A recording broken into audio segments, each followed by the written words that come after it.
এরে ইয়াবা খোর, এই নাপাক হারাম খাবার তোর মুখে ওঠাইস না।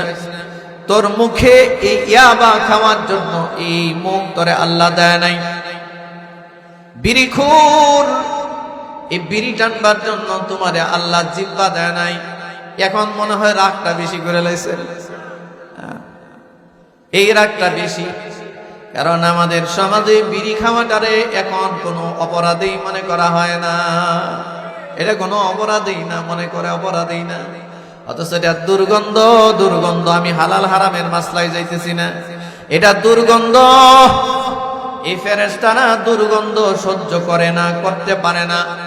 আপনারা আমার কথা বুঝে থাকলে একটু বলুন তো দেখি, যেই দুইজন ফেরেশতা মৃত্যুর সময় আপনারে সান্ত্বনা দিবে, কবরে থাকবে, মিজানে থাকবে, হাসরে থাকবে, জান্নাতে যাবে আপনার সাথে নিয়ে, এই দুইটা ফেরেশতারে কষ্ট দেওয়ার কোন সুযোগ আছে নাকি? এই দুজন ফেরেশতারে কষ্ট দেওয়া যাবে না বাবা। ফেরেশতারা এমন কি ডাক দিয়ে বলে, ও আল্লাহর বান্দা। সূরা হাক্কার 29 নম্বর পারার সূরা হাক্কার কিছু আয়াত আপনাদের সামনে আমি তেলাওয়াত করেছি, এবং বুখারী মুসলিমের বর্ণনায় একখানা হাদিস আপনাদের সামনে আমি তেলাওয়াত করেছি। তো এই আয়াত এবং হাদিসকে সামনে রেখেই আপনাদের সামনে কিছু কথা বলতে চাই। আমি কখনো এইদিকে আসি নাই, আমার জীবনেরই প্রথম। আমি এখানে আসার পরে আপনাদের ভান্ডারিতে আর একটা মাদ্রাসা আছে মনে হয় মিশকাত পর্যন্ত, ওই মাদ্রাসার দায়িত্বশীলরা এসেছিলেন, সাক্ষাৎ করেছেন প্রোগ্রামের জন্য। আমি বললাম যে হযরত পরে দেখে জানাবো ইনশাআল্লাহ। তো অনেক দূরের একটা সফর, তা আমি যেহেতু আসলামই আপনাদের সামনে, তা আমি তো আজকে আপনাদের মেহমান, আপনারা আমার মেজবান। মেহমানদের রেখেই চলে যাবেন না মেহমানদের সম্মানের সহিত বিদায় দিয়া যাবেন? হাদিসে আসছে, মান কানা ইউমিনু বিল্লাহি ওয়াল ইয়াউমিল আখিরি ফালইউকরিম দাইফাহু। রাসূলুল্লাহ সাল্লাল্লাহু আলাইহি ওয়াসাল্লাম বলেছেন, যে ব্যক্তি আল্লাহর উপরে ঈমান রাখে, বিশ্বাস রাখে এবং আখিরাতের উপরে ঈমান রাখে, সে যেন তার মেহমানের সর্বোচ্চ সম্মান আর কদর করে। ওমান কানা ইউমিনু বিল্লাহি ওয়াল ইয়াউমিল আখিরি ফালইউকরিম জারাহু। একই হাদিসে নবীজি আরেকটা শব্দ বলছেন, যে ব্যক্তি আল্লাহর উপরে ঈমান রাখে এবং পরকালের উপরে বিশ্বাস রাখে, সে যেন তার প্রতিবেশীকে সম্মান জানায়, প্রতিবেশীর সাথে যেন সৌজন্যতাবোধ, সম্মানজনক ব্যবহার করে, প্রতিবেশীর যেন কোনো ক্ষতি না করে। যদিও বা আমাদের সমাজে এটা খুবই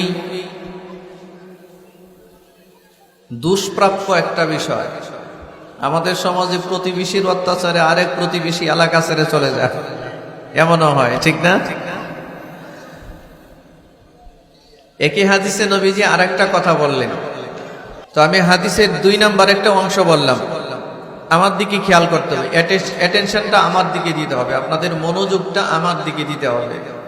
আপনাদের যতটুকু মনোযোগ থাকবে আমার মুখ থেকে আল্লাহ ততটুকু কথাই বের করবে। আমার প্রতি যদি অ্যাটেনশন না থাকে তাহলে হয়তো জরুরি কথা মুখ দিয়ে আসবে না। তো হাদিসের 2 নম্বর অংশে রাসূল বললেন, যে ব্যক্তি আল্লাহর উপর ঈমান রাখে এবং পরকালের উপরে ঈমান রাখে, বিশ্বাস রাখে, পরকালে বিশ্বাস করে, এই লোক যেন তার প্রতিবেশীকে সম্মান জানায়। সুবহানাল্লাহ বলবেন না? কিন্তু আমাদের দেশে কি এটা হয়? প্রতিবেশী বাড়ি দখল করে, সম্মান তো দূরের কথা, বাড়ি দখল করে, হয় না এরকম? প্রতিবেশী আরেক প্রতিবেশীর মেয়ের বিয়ে ভেঙে দিয়েছে।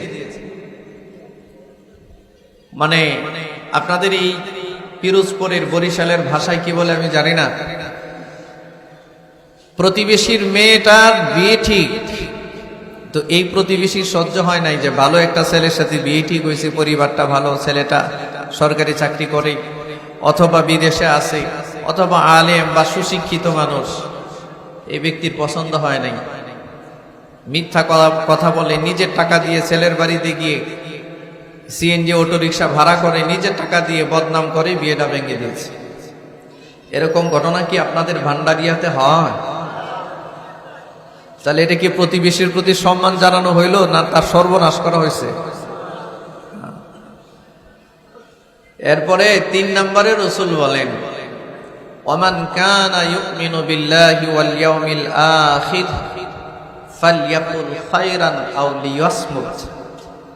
রাসূল বলেন 3 নম্বরে যে ব্যক্তি আল্লাহর উপরে ঈমান রাখে আর পরকালের উপরে ঈমান রাখে, সে যখন কথা বলে অবশ্যই কল্যাণের কথাটাই যেন বলে, আর যদি কল্যাণকর কথা তার মুখ দিয়ে নাই আসে, আউলি ইয়াসমুত, সে যেন তার জবানটাকে বন্ধ রাখে, সে যেন চুপ থাকে, এমন কথা যেন না বলে যে কথায় অন্যের ক্ষতি হয়ে যায়, এমন কথা যেন না বলে যে কথার দ্বারায় পাপ হয়ে যায়, এগুলো থেকে যেন সে নিজেকে বিরত রাখে। আপনারা কি বুঝলেন এই হাদিসটার দ্বারা? বোঝার মতো কিছু আছে কিনা? আছে কিনা? শিক্ষা আছে কিনা? আজকের সমাজে আমরা কথা বলি বেশি, কাজ করি কম, ঠিক না? আজকের সমাজে দেখবেন চার দোকানগুলোতে বেহুদা আড্ডা হয় বেশি, মসজিদে সময় দেওয়া হয় কম। ঠিক, এটা আপনারা বললেও ঠিক, না বললেও ঠিক। এটা আপনাদের এলাকায় আমি আসলেও ঠিক, না আসলেও ঠিক। সারা বাংলাদেশের পরিস্থিতি এটা দেখা বুঝা। যেই লোকটা চার দোকানে দৈনিক 3 ঘন্টা আড্ডা দেয়, একই লোক মসজিদে 3 মিনিটও বসে থাকতে চায় না। কি বলেন ভাই? হ্যাঁ, এই কাজটা বেশিরভাগ আমাদের মুরব্বী বাবাজিরা বেশি করে, মুরব্বীরা এই কাজটা বেশি করে। মসজিদে তাকে কোনোভাবেই বসায় রাখা যায় না। যাও যায়, সে চায় হুজুর যেন খুব দ্রুত গতিতে নামাজটা পড়ায়। যদি একটু তেলাওয়াতটা লম্বা হয়, হুজুরের প্রতি তার অভিযোগ। যদি একটু দোয়াটা লম্বা করে, ইমাম সাহেবের প্রতি তার অভিযোগ, হুজুর সব তাড়াতাড়ি করবেন, এখন ডিজিটাল যুগ। সে মসজিদে গিয়া ডিজিটাল যুগের আলাপ করে, আর চার দোকানে বসে ঘন্টার পর ঘন্টা আড্ডা দেয়, তার কোনো কিছুই যায় আসে না। কি বলেন আপনারা? এমন কাণ্ড ঘটে কিনা? আচ্ছা, আপনারা এবার বলেন, নিশ্চয় নবীজির হাদিস আপনারা শুনেছেন। রাসূল বলেছেন, বাজার হলো দুনিয়ার সবচেয়ে নিকৃষ্টতর জায়গা, আর মসজিদ হলো দুনিয়ার সবচেয়ে উৎকৃষ্ট জায়গা। এই কথাটা কি আমার বানানো না নবীজির কথা? তাহলে কথা কি সত্য না মিথ্যা? কত পার্সেন্ট সত্য? আপনাদের কাছে কি মনে হয়, কত পার্সেন্ট সত্য? 100% সত্য? 100% সত্য? এটা কারা কারা বিশ্বাস করেন একটু হাত দেখানো যাবে? মাশাআল্লাহ, মাশাআল্লাহ। আচ্ছা, এটা যদি আসলেই সত্য হয়, তাহলে আপনি মসজিদে কেন থাকতে চান না বাবাজি? আপনারে খালি দোকানপাটে টানে কেন? খালি চার দোকানে কেন টানে আপনাকে? বেহুদা আড্ডায় কেন আপনার সময় যায়? কি করেন? 1 কাপ চা পান করলে কি 3 ঘন্টা সময় লাগে? 2, 4, 5 মিনিট, 10 মিনিট। এরপরে বাকি সময় কি করেন?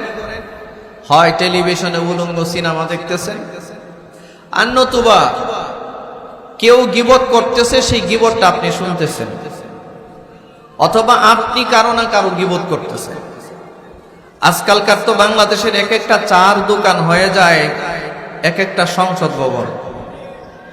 পুরা গ্রামের, পুরা মহল্লার এই মাথা থেকে ওই মাথা পর্যন্ত যত গীবত আছে সব চার দোকানে ডেলিভারি হয়। ঠিক 2-1 জন বলে, বাকিরা বলে না, কারণ এই রোগীর সংখ্যা বেশি তো, ঠিক না? এই রোগী সংখ্যা বেশি। মসজিদে যে 1 মিনিট বসে থাকতে চায় না,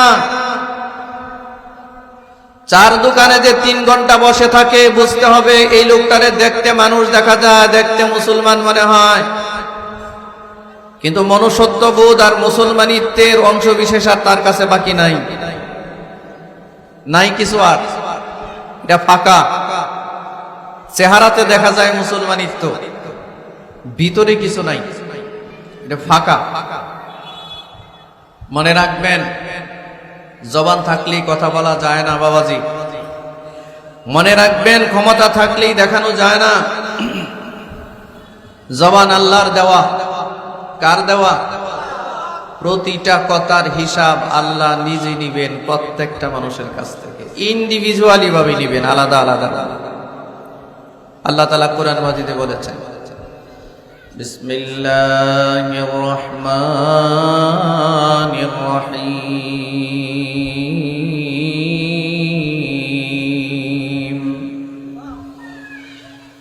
মা ইয়ালফিযু মিন কাওলিন ইল্লা লাদাইহি রাকীবুন আতীদ।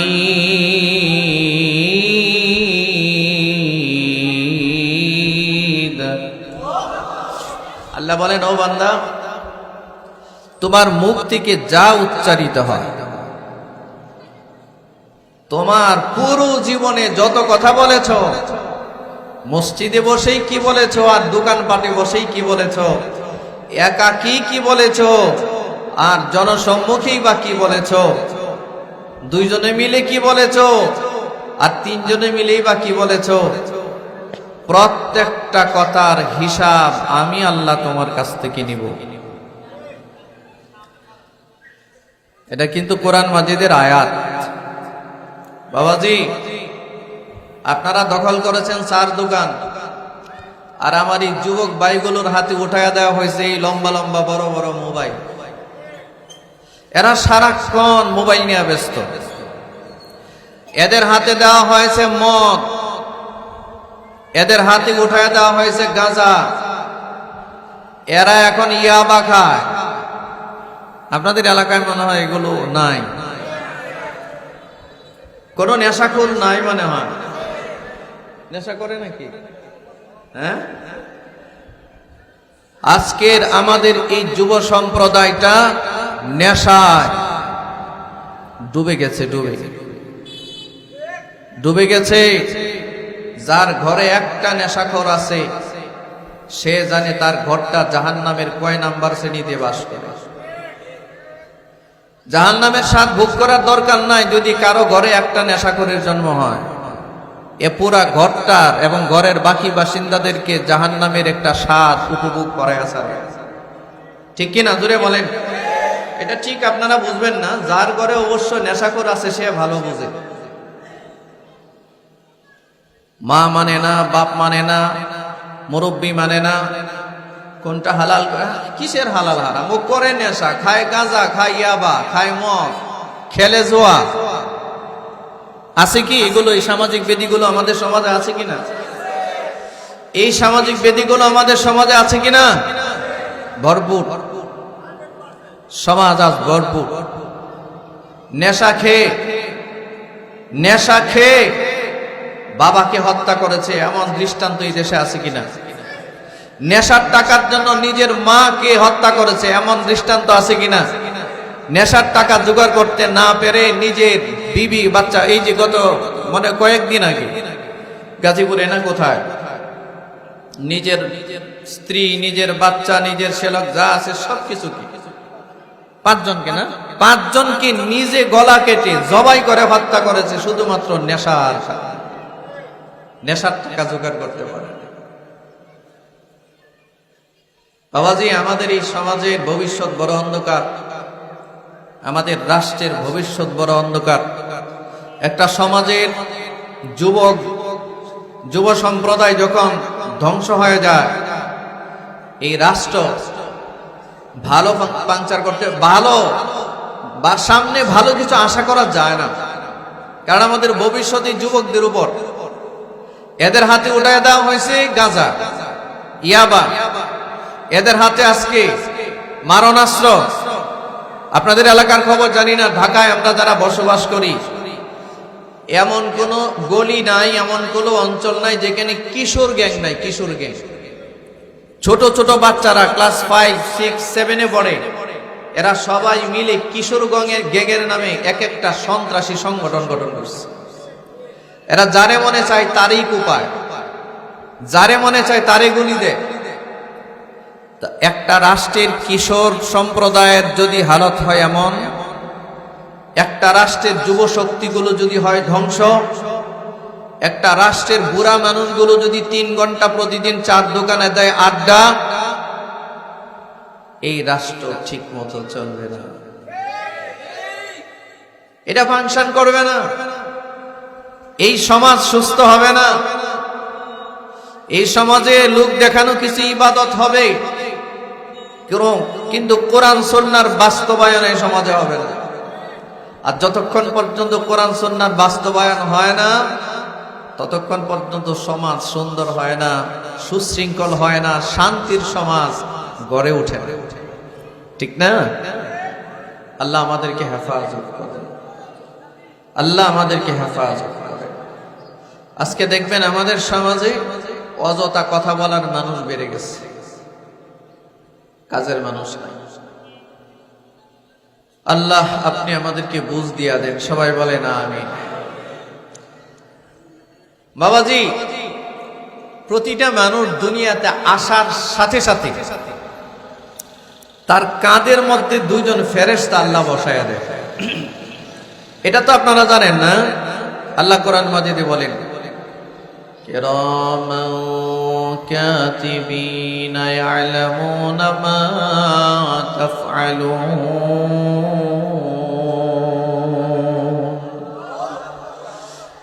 ও দুনিয়ার মানুষ শোনো, তোমাদের আমল রেকর্ড করে রাখবার জন্য তোমাদের 2 কাঁধে 2 জন ফেরেশতাকে, সম্মানিত লিখক ফেরেশতাকে আমি আল্লাহ বসায় রাখছি। এরা মরণ পর্যন্তই তোমার সাথে থাকবে। যদি তুমি ভালো হও, শুধু মরণ পর্যন্ত নয়, মরণের পরেও তোমাদের সাথে থাকবে। এই ফেরেশতাদের কাজ কি? আপনি 4 দোকানে কি কি বলেন এটা লিখে। এই ফেরেশতাদের কাজ কি? এই ডান কাদের ফেরেশতা, আপনি সারা দিনে কয়টা বার সুবহানাল্লাহ বলছেন এটা লিখে দেন। আসতে বললেন যে সুবহানাল্লাহ। হাদিসে আসছে যে ব্যক্তি দৈনিক 100 বার সুবহানাল্লাহি ওয়া বিহামদিহি পড়ে, দৈনিক 100 বার। কতবার? কি শব্দ পড়ে? সবাই একটু বলুন তো। সুবহানাল্লাহি ওয়া বিহামদিহি, এটা কি খুব কঠিন শব্দ? অনেক লম্বা শব্দ। এই সুবহানাল্লাহি ওয়া বিহামদিহি পড়লে কি 1 ঘন্টা লাগবে 100 বার বললে? সর্বোচ্চ 5 মিনিট। 5 মিনিটও লাগার কথা না। নবীজি বলেছেন, এই লোকটার পাপ যদি সাগরের ফেনা পরিমাণও হয়, আল্লাহ তারে মাফ করে দেয়, মাফ করে দেয়। রাসূল বলেছেন, যিনি সাদিকুল মাসদুক, যার 63 বছরের জীবনে দুনিয়ার কোন বেঈমানও বলতে পারবে না, এই আঙ্গুল উঠাতে পারবে না নবীজির প্রতি যে মুহাম্মদ সাল্লাল্লাহু আলাইহি ওয়াসাল্লাম জীবনে কোনোদিন মিথ্যা সংবাদ দিয়েছেন, এই কথাটা বলতে পারবে না। মিথ্যা কোনো কথা বলেছেন এটা বলতে পারবে না। He was the leader, he was the matter. ইনি এমন এক ব্যক্তি, এমন এক লিডার, এমন এক ব্যক্তিত্ব, not only own his part of elders. রাসূলুল্লাহ সাল্লাল্লাহু আলাইহি ওয়াসাল্লাম শুধুমাত্র ওই জামানার একজন লিডার ছিলেন না, ব্যক্তিত্ব ছিলেন না, তিনি সর্বযুগের সর্বকালের সর্বশ্রেষ্ঠ মহামানব। তার সাথে উদাহরণ পেশ করবার মতো কোনো পার্সোনালিটি দুনিয়াতে নেই। ঠিক কিনা? জোরে বলেন। রাসূলুল্লাহ সাল্লাল্লাহু আলাইহি ওয়াসাল্লাম, নবী আকরাম সাল্লাল্লাহু আলাইহি ওয়াসাল্লাম, রাসূল বলেছেন, যেই কয়টা কথা মানুষ বলে, এই কথাগুলো লিখে রাখার জন্য এই ফেরেশতারা এখানে বসে আছে। এরা একটা মানুষ জীবনের শুরু থেকে নিয়ে শেষ পর্যন্ত কয়টা নেক কাজ করলো সব লেখে কে? ডান কাদের ফেরেশতা। কয়টা বদ কাজ করলো সব লিখে কে? বাম কাদের ফেরেশতা। এটা রেকর্ড হচ্ছে, রেকর্ড, এটা রেকর্ড হচ্ছে। এটা অনেক সময় মানুষ বুঝতে চায় না যে এটা অন রেকর্ড, 24 ঘন্টা, 24 আওয়ার্স। একটা সিসি ক্যামেরা এখন আপনাকে রেকর্ড করে, আপনার শব্দ সহ রেকর্ড করে। সিসি ক্যামেরা যদি আপনার বাসার, আপনার অফিসের সব রেকর্ড করতে পারে, তো যে আল্লাহ আসমান জমিন সৃষ্টি করেছেন, সে আল্লাহ বলেছেন আমি তোর কাঁধে দুজন ফেরেশতা রেখেছি, এরা তোর সব কিছু রেকর্ড করে, অডিও ভিডিও যা আছে সব রেকর্ড করে। এই কথাটা বিশ্বাস হয় না?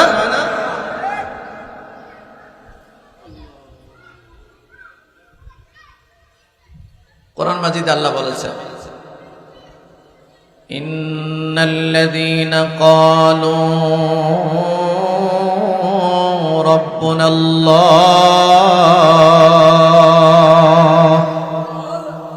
আল্লাহ রাব্বুল আলামিন বলেন, ইন্না মানে নিশ্চয়ই, আল্লাযীনা যারা, ক্বালু বলে, রাব্বুনাল্লাহ আমাদের রব আল্লাহ। আপনারা বলুন আমাদের রব কি?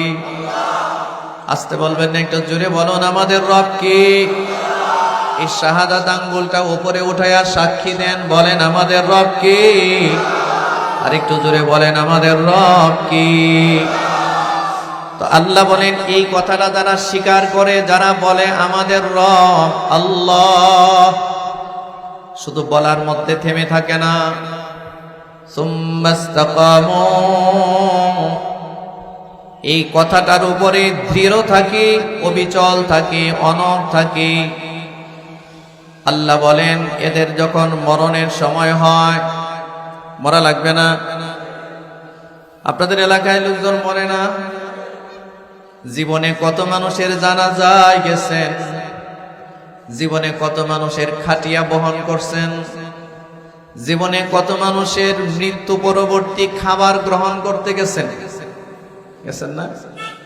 জীবনে কত গুরুস্থানের পাশে কত মানুষকে দাফন করতে দেখছেন, কিন্তু অনুভবের ভিতরে আসে নাই যে আমার এই সময়টার সামনে অপেক্ষা করছে। আল্লাহ বলেন এই লোকটার মরণের সময় যখন আসবে, যারা বলে আমাদের রব আল্লাহ, আর এই কথার উপরে ইস্তেকামাত থাকি, দৃঢ় থাকি, এই লোকের মরণের সময় যখন আসবে, আল্লাহ বলেন তাতানাজ্জালু আলাইহিমুল মালাইকা, আল্লাহ তাআলার পক্ষ থেকে বিশেষ কিছু ফেরেশতারা এই মৃত্যু পথযাত্রী ব্যক্তির সামনে এসে দাঁড়াবে। ফেরেশতারা এসে বলবেন, কয়েকটা সংবাদ দিবে। আপনাদের কি মনোযোগ আছে? এদিকে অ্যাটেনশন আছে? মনোযোগ সবার আছে? গনা গনা কয়েকটা কথা, লম্বা করার সুযোগ নাই। ফেরেশতারা এসে বলবে, এক নাম্বার, আল্লাহ তাখাফু, ও আল্লাহর বান্দা, তুমি যে এখন মৃত্যু পথযাত্রী, হালাতে গারগারা শুরু হয়ে গেছে, সাকরাত শুরু হয়ে গেছে, সাকরাত ফিরে আসার সুযোগ নাই। মালাকুল মাউত আজরাইল সামনে চলে আসছে। মালাকুল মাউত যদি কারো সামনে আসে, তার ব্যাক করার আর সুযোগ নাই, আছে নাকি? ফেরেশতা আসে, এক নম্বরে বলে আল্লাহ তাখাফু,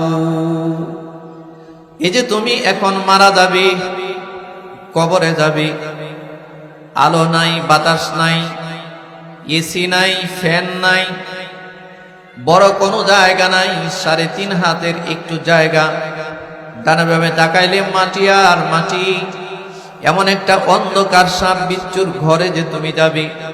সামনে তোমার কবর, সামনে তোমার মিজান, সামনে তোমার হাসর, সামনে তোমার ফুলসিরাত। এই যে বিষয়গুলো তোমার সামনে আছে, যেটা মোকাবিলা করতে হবে তোমার একা, এখানে সাহায্য করার মতো তোমার কেউ, কবরে কোনো সাহায্যকারী যাবে নাকি? আপনারা আমারে সহযোগিতা করার কোনো কেউ আছে নাকি? আমার জন্য মিছিল করার কেউ আছে নাকি কবরে? আল্লাহ রাব্বুল আলামিন ডাক দিয়া বলেন, এই ফেরেশতা বলবে, সারা জীবন যেই ফেরেশতা আপনার কাঁধে আপনার আমলনামা লিখলো, আমার আমল নামা লিখলো। বিশেষ করে এই দুইজন ফেরেশতা আজরাইলের সামনে দাঁড়ায় যাবে। আজরাইলের বিভৎস আর ভয়াবহ দৃশ্যটা দেখবার আগে ফেরেশতা দুইজন দাঁড়ায় বলবে, এক নাম্বার আপনাকে সান্ত্বনা দিয়া বলবে, আল্লাহ তাখাফু, ও আল্লাহর বান্দা, ভবিষ্যৎ নিয়ে তোমার কোনো ভয় নাই। কবরে তুমি একা থাকবা মনে করো না, কবরে তুমি একা থাকবা। কারণ সারা জীবন আমরা দুইজন তোমার সঙ্গী ছিলাম। ভেবো না যে তোমারে কবরে একা আমরা ছেড়ে দিব।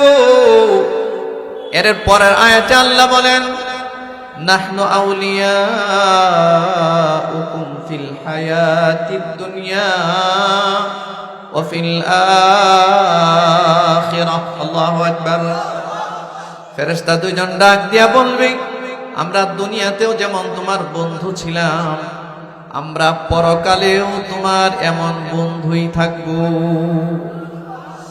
তোমার আত্মীয় স্বজন কবরে হয়তো তোমাকে রেখে চলে যাবে। দুনিয়ার মায়া মমতার মহব্বতের মানুষের অভাব নাই। কবরে যখন তোমাকে একা রাখবে, তোমার পাশে শুয়ে থাকবার একজন মানুষও পাওয়া যাবে না। তোমাকে কবরে কেউ শেল্টার দিতে পারে, সাহায্য করতে পারে, এমন একজন জীব পাওয়া যাবে না। কিন্তু এই ফেরেশতা দুজন বলবে, নাহনু আউলিয়াউকুম ফিল হায়াতিদ দুনিয়া ওয়া ফিল আখিরাহ। আমরা দুনিয়াতেও যেমন তোমার কাছে ছিলাম, বন্ধু ছিলাম, কবরেও তোমার বন্ধু হিসেবেই থাকবো। তোমার মাল তোমাকে ছেড়ে চলে যাবে, তোমার আভিজাত্য তোমাকে ছেড়ে চলে যাবে, তোমার নেতৃত্ব সুলতানিয়াত মাগনা আন্নি মালিয়া হালাক আন্নি সুলতানিয়া। বান্দা ডাক দিয়া বলবে যখন মুসিবতে পড়বে হাসরের মাটি, বলবে মা আগনা আন্নি মালিয়া। আমার এত সম্পদ কোথায় গেল আজকে? সম্পদের এই মহা পরিমাণ কোথায় গেল?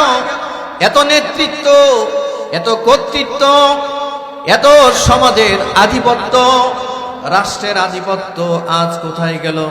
হালাকা আন্নি সুলতানিয়া।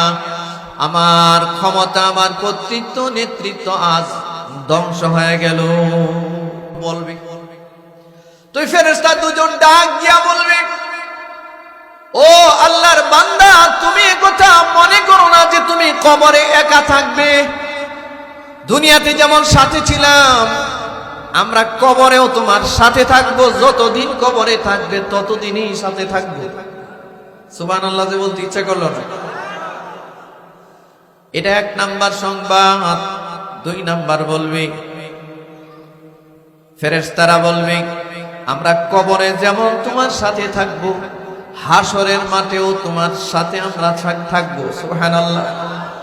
মিজানেও তোমার সাথে আমরা থাকবো। যেদিন আমলের ওজন নামা হবে, ওজন, এদিন তোমার নেকির পাল্লা কিভাবে ভারী হয়, এই জন্য আমরা নেকের পাল্লাই থাকবো। পুলসিরাত 30,000 বছরের রাস্তা। খুরের চেয়েও দার, চুলের চেয়েও চিকন, আলো নাই, বাতাস নাই, সেখানে সিকিউরিটি দেওয়ার মতো কেউ নাই। এই পুরো রাস্তাটা তোমাকে পার করাবার জন্য আমরা দুজন দুই পাশে ধরে ধরে তোমাকে পার করাবো।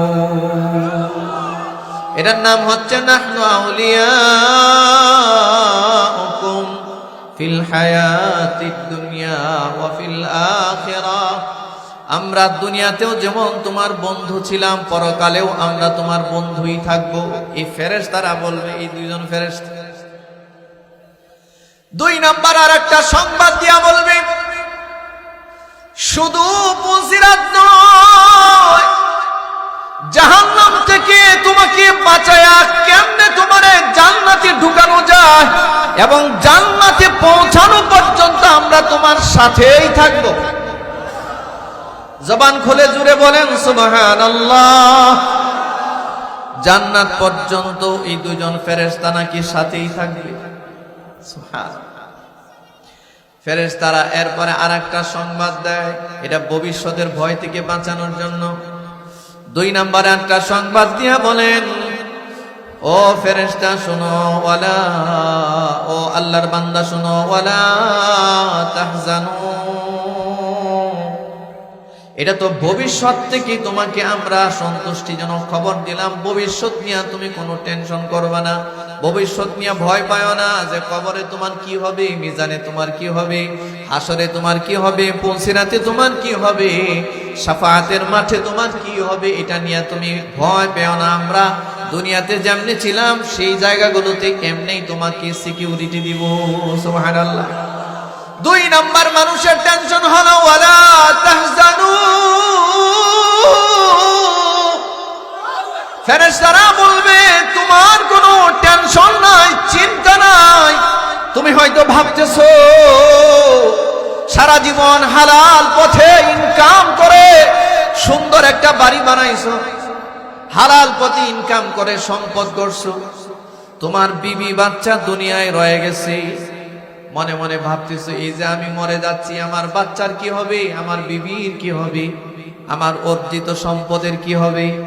ফেরেশতারা বলেন আমরা শুধু তোমারে কবরে নিরাপত্তা দিব না রে আল্লাহর বান্দা, তুমি পিছনে যা ছেড়ে এসেছো, তোমার বাড়ি ঘর সম্পদ বিবি বাচ্চা, এদের সবার নিরাপত্তার দায়িত্ব আমরা নিলাম। সুতরাং এটা নিয়ে তোমার ওয়ালা তাহজানু কোনো চিন্তা করার কারণ নাই। আল্লাহু আকবার বলেন। আচ্ছা আপনারা বলেন, মৃত্যু পথযাত্রী একজন ব্যক্তি যদি এই 2টা নিরাপত্তা পেয়ে যায় তার আর কিছু লাগে নাকি? এই 2টা নিরাপত্তার সুসংবাদ দিবে কারা দিবে? কোন ফেরেশতা? কথা বলে না। কিরামান কাতিবিন কোন ফেরেশতার নাম না। কিরামান শব্দের অর্থ সম্মানিত, কাতিবিন শব্দের অর্থ লিখক। মানে এই 2জন ফেরেশতার নাম আমরা জানি না, কিন্তু ফেরেশতা 2জন যে আসবে আছে কাঁধে, এই কথাটা আল্লাহ বলছেন। আর এই 2জন ফেরেশতা মৃত্যু পথযাত্রী ব্যক্তির সাথে এইভাবে কথা বলবে, এই সান্ত্বনাগুলো দিবে। 2 নাম্বার সান্ত্বনা গেল। কয় নাম্বার?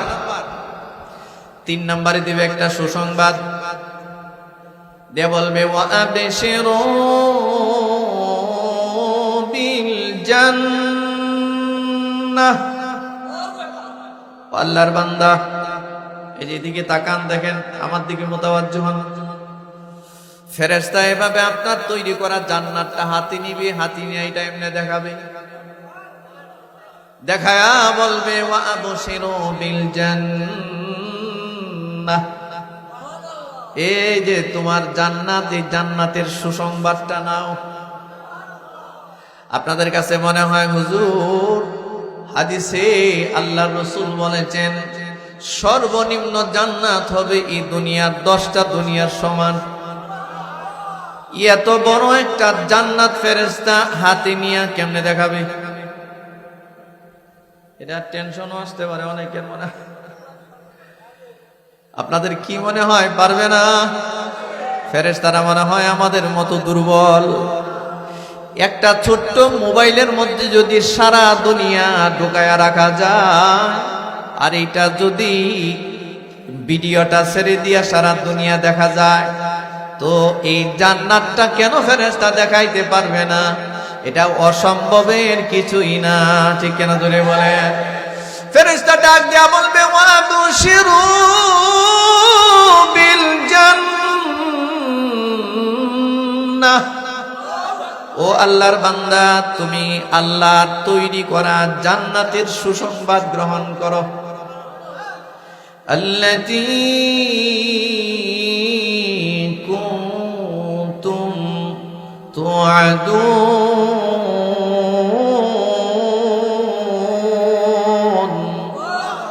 যে জান্নাতের প্রতিশ্রুতি আল্লাহ তোমাদের সাথে দিয়েছিলেন, আল্লাহর দেওয়া সেই প্রতিশ্রুত জান্নাত আজকে আমার হাতে, এই জান্নাতের সুসংবাদ তুমি গ্রহণ করো।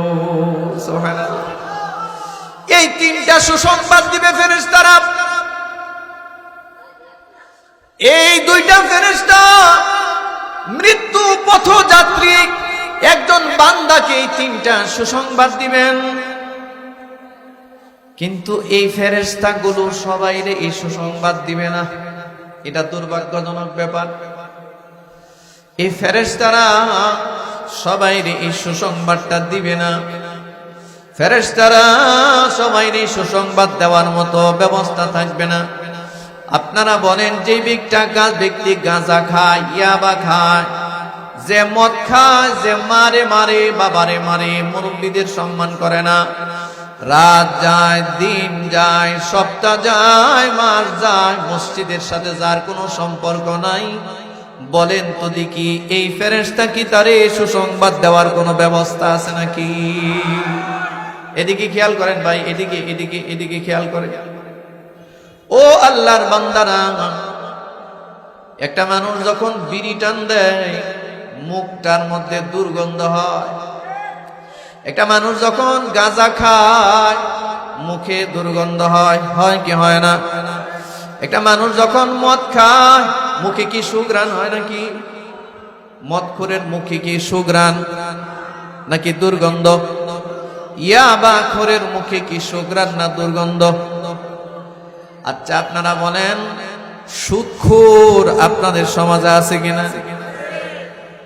আছে কিনা সুদখোর? রাসূল বলেন 70টা পাপ, সর্বনিম্ন পাপ তার মার সাথে জিনা করার পাপ। আজকে আমাদের সমাজে এই সুদখোরের অভাব নাই, ঠিক কিনা ধরে বলেন? বন্ধু খুব লক্ষ্য করেন, মানুষ যখন মদ খায়, গাঁজা খায়, ইয়াবা খায়, সুদ খায়, এর মুখটা নাপাক হয়ে যায়, দুর্গন্ধ বের হতে থাকে। ফেরেশতারা আল্লাহর নূরের তৈরি ফেরেশতারা কখনো কোনো দুর্গন্ধ পছন্দ করে না। তো এই দুইটা ফেরেশতা যখন দেখে যেই লোকের কাঁধে আল্লাহ তারে দায়িত্ব দিছে ওই লোক দেখি গাঁজা টানে, গাঁজা, ফেরেশতা তারে লানত দেয় আর বলে, আল্লাহর দুশমন, ইয়া আদুওয়াল্লাহ, হে আল্লাহর দুশমন, থাম থাম, আর গাঁজা খাইস না। তোর এই মুখ তোরে গাঁজা খাওয়ার জন্য আল্লাহ দেয় নাই। এরে মদখোর, আর মদ খাইস না, তোর এই মুখ আল্লাহ মদ খাওয়ার জন্য দেয় নাই। এরে ইয়াবা খোর, এই নাপাক হারাম খাবার তোর মুখে ওঠাইস না, তোর মুখে এই ইয়াবা খাওয়ার জন্য এই মুখ তোরে আল্লাহ দেয় নাই। বিড়িখোর, এই বিড়ি টানবার জন্য তোমারে আল্লাহ জিহ্বা দেয় নাই। এখন মনে হয় রাগটা বেশি করে লাইছে, এই রাগটা বেশি, কারণ আমাদের সমাজে বিড়ি খাওয়াটারে এখন কোনো অপরাধী মনে করা হয় না। এটা কোনো অপরাধী না মনে করে, অপরাধী না, অথচ এটা দুর্গন্ধ। দুর্গন্ধ, আমি হালাল হারামের মাসলায় যাইতেছি না, এটা দুর্গন্ধ। এই ফেরেশতারা দুর্গন্ধ সহ্য করে না, করতে পারে না। আপনারা আমার কথা বুঝে থাকলে একটু বলুন তো দেখি, যেই দুইজন ফেরেশতা মৃত্যুর সময় আপনারে সান্ত্বনা দিবে, কবরে থাকবে, মিজানে থাকবে, হাসরে থাকবে, জান্নাতে যাবে আপনারে সাথে নিয়ে, এই দুইটা ফেরেশতারে কষ্ট দেওয়ার কোনো সুযোগ আছে নাকি? এই দুজন ফেরেশতারে কষ্ট দেওয়া যাবে না বাবা। ফেরেশতারা এমন কি ডাক দিয়ে বলে, ও আল্লাহর বান্দা, ফেরেশতারা দুর্গন্ধ পছন্দ, দুর্গন্ধ পছন্দ, বিড়ি খাওয়া সুগন্ধ না দুর্গন্ধ? গাঁজা খাওয়া, ইয়াবা খাওয়া, মদ খাওয়া, সুদ খাওয়া, গীবত করা, কথা গীবত, গীবত। রাসূল বলেন, আল গীবাতু আশাদ্দু মিনাজ জিনা, গীবত জিনা ব্যভিচারের চেয়ে মারাত্মক অপরাধ।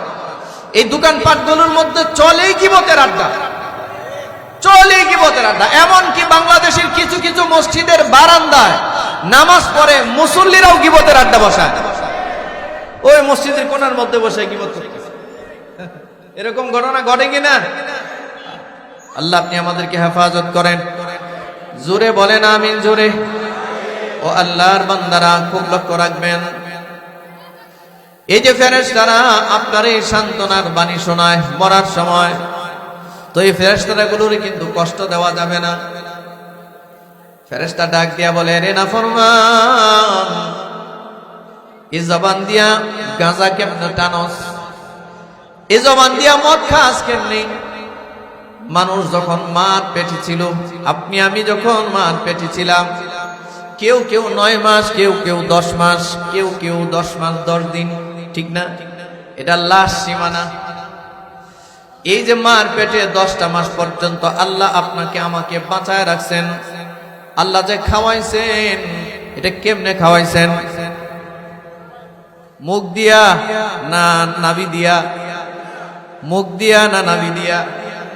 কেন নাভি দিয়া? ইমাম রাজি রহমতুল্লাহি আলাইহি তাফসীরে কবিরের মধ্যে লিখেন, কেন আল্লাহ এই খাবারের সংযোজনটা নাভি দিয়া দিলেন, মুখ দিয়া দিলেন না কেন?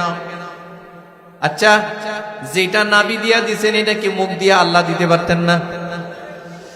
ইমাম রাজি রহমতুল্লাহি আলাইহি লিখেন, কারণ বাচ্চা মার পেটের মধ্যে যা খেয়ে বাঁচে, এর একটা বড় অংশ আসে মার প্রতি মাসের স্বাভাবিক মহিলাদের যে মিন্স হয়, এই মিন্সের রক্তটা বন্ধ হয়ে যায় বাচ্চা কনসেপ্ট করলে।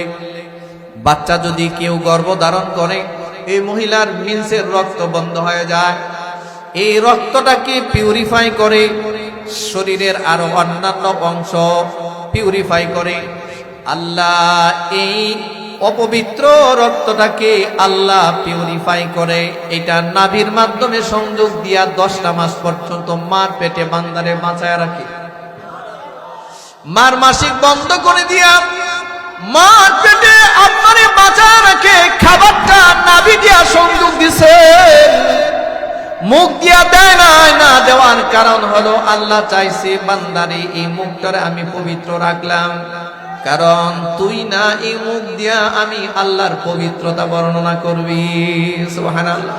তুই না এই জবান দিয়া বলবি আলহামদুলিল্লাহ, তুই না এই জবান দিয়া বলবি সুবহানাল্লাহ, তুই না এই জবান দিয়া বলবি আল্লাহু আকবার, তুই না এই জবান দিয়া বলবি লা ইলাহা ইল্লাল্লাহ, লা ইলাহা ইল্লাল্লাহ, লা ইলাহা।